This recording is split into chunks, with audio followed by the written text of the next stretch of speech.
Hey bookworms, it's Jade from Bedtime Bookworm. Welcome back to my channel. Today I'm going to talk about the things that I read in the first half of February. I read 3 different things and I really enjoyed all of them.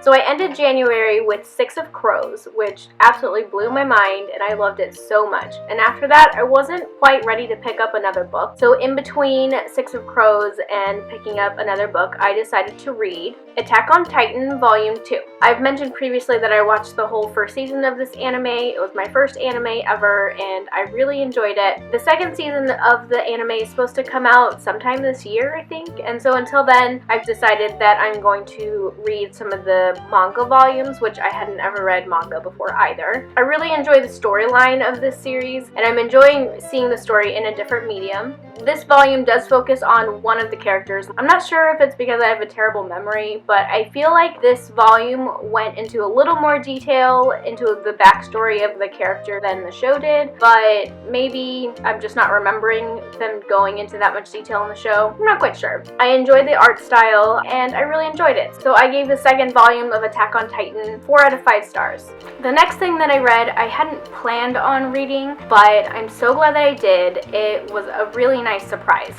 And that was Aristotle and Dante Discover the Universe. This is by Benjamin O'Leary Signs. I'm sure a lot of you have heard of this book before. I had heard a lot about this book before. After all, it has, I guess I don't have the cover that has all of the awards that it's won on it, but it's won a bunch of awards.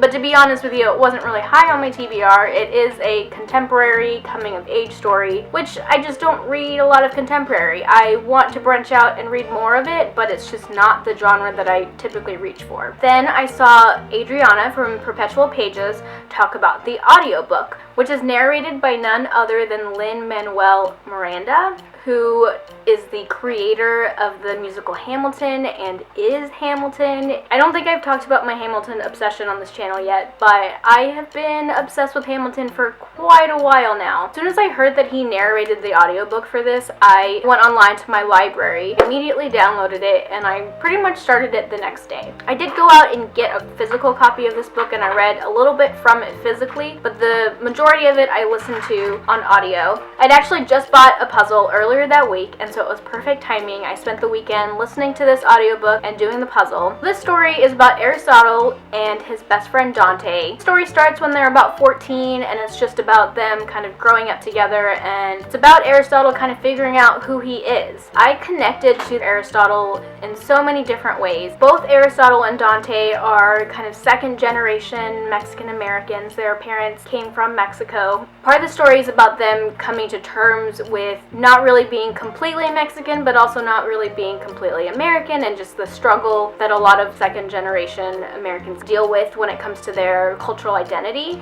And that's something that I really connected with because my mother is from Korea, and so I'm also kind of a second generation American. So I really connected with that cultural aspect to the story. Also, Aristotle is the baby of his family. He has a couple sisters and an older brother who are like 11 and 12 years older than he is. And I really connected to that part of the story as well because I have a younger sister and she is 11 years younger than me. So although I'm on the opposite side of where Aristotle was, I know what it's like to have a sibling that is that much younger or older than you. The story also has some LGBTQ aspects to it, which I really enjoyed reading. What really sold the story for me though were the characters. Not only did I love Aristotle and Dante, but also they have amazing parents. I love seeing good parents represented in YA literature because there's not a lot of it. Dante is such an interesting character, and what I loved about him the most was he was so sure of himself. I wish I'd had that kind of confidence when I was younger, because I think that a lot of people in their teenage years aren't very sure of themselves, and I really loved his confidence, and I hope that his confidence instills confidence in other teenagers when they read this book. I don't know if it's just because I'm getting older, but one thing that I kept thinking about while I was reading this book was I was putting this book in terms of like when I have kids. I was thinking about how when I have kids, I hope that they're as thoughtful about themselves and about the world as Aristotle and Dante were. And I was also thinking about the parents, and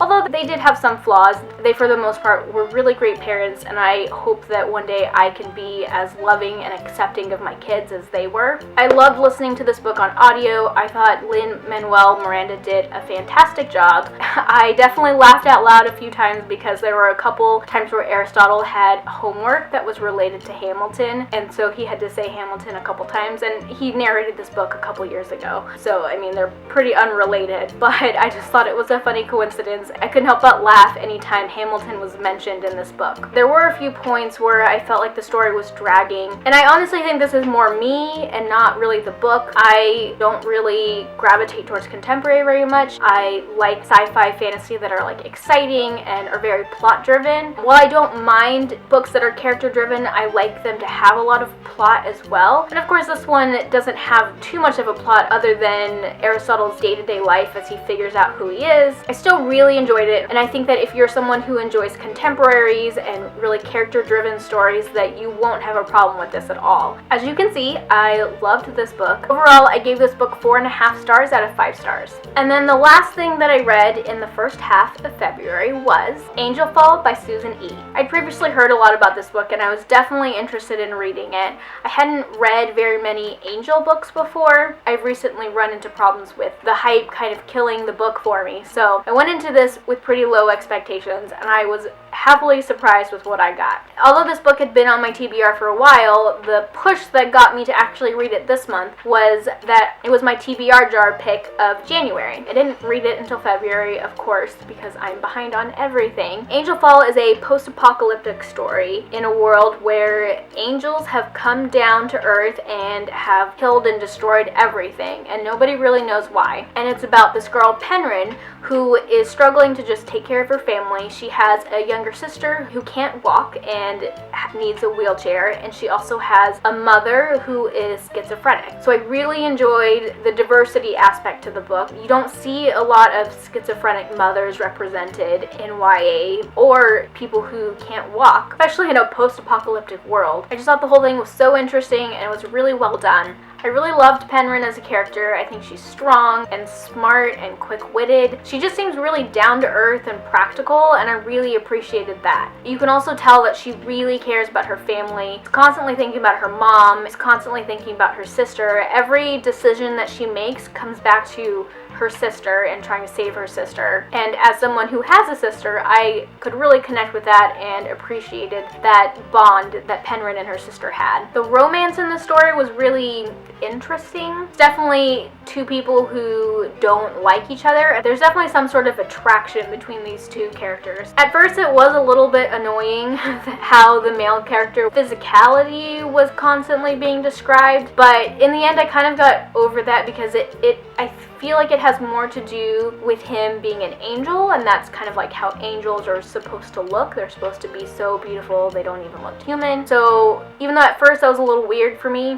in the end I think that it kind of serves a purpose. And the ending of this book, it was really crazy, it was really dark. Not sure how things can end happy for Penryn because of everything that has happened already, and it's only the first book. I need to read the second book and find out what happens. One thing about this book that I'm not quite sure is a good or a bad thing is that even at the end of this first book, I still have a lot of questions about what is going on and about the world. You start to get answers to some of your questions at about the 50% mark, but even at the end of the book, there's still a lot of things left unsaid, which makes me really excited to pick up the next book. But I feel like I read this whole book and I still don't know what's going on in this world.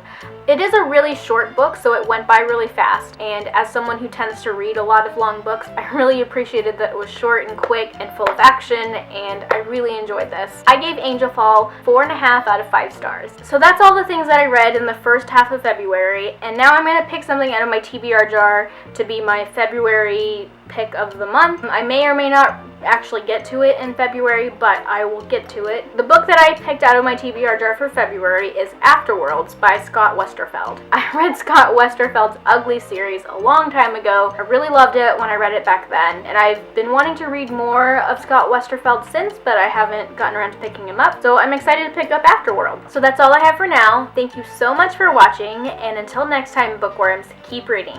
Bye! Hey bookworms, it's Jade. Welcome back to my channel. That wasn't right, because I do have a terrible memory. By Benjamin O'Leary Sands. Benjamin O'Leary Sands. And but I'd heard all. I am glad. The other reason why I was glad. I gave Angelfall. Bye.